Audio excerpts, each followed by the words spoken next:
Hi, my name is Nathan Swazo, and today I'm going to show you how to disconnect the gas line on a range.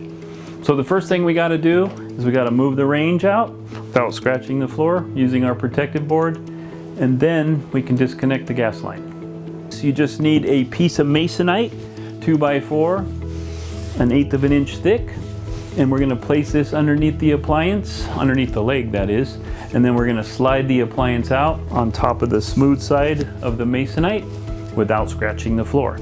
So let's take a look at this Masonite and see how it works. Now the secret to the Masonite, it has a smooth side and like a felt side. And you want to put the felt side down, make sure there's not any sand on it or dirt so you don't scratch the floor on the back side.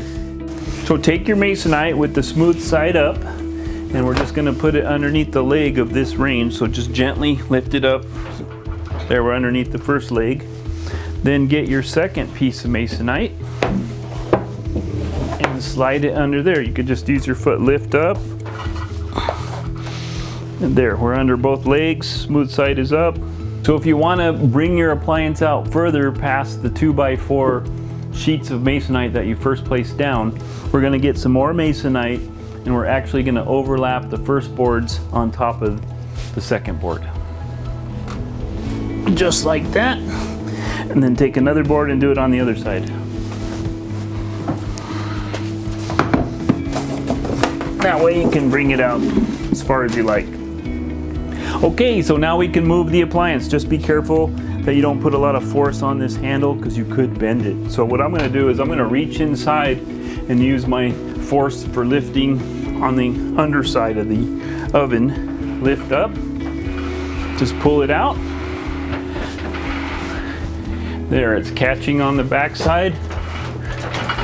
Lift it up and then just slide it back.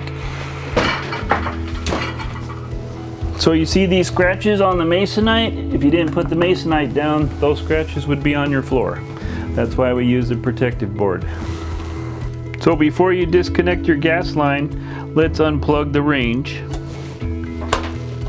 And now we can do the gas line. So the first thing you want to do is shut off the gas, and then we want to disconnect our gas line, get our wrench.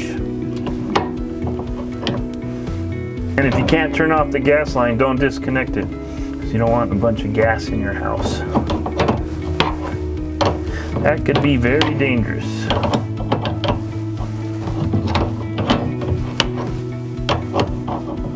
And once you disconnect the line, then you can move your appliance out. So that's how we disconnect the gas line.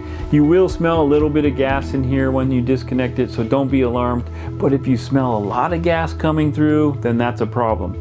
So either turn off the gas line or make sure it's turned off completely. If you still smell a lot of gas, just reconnect this fitting, call your local gas company immediately, don't hesitate, and then exit the building. So that's how we disconnect the gas line. Just be real careful. It's pretty easy. Most of these valves turn off quite simply.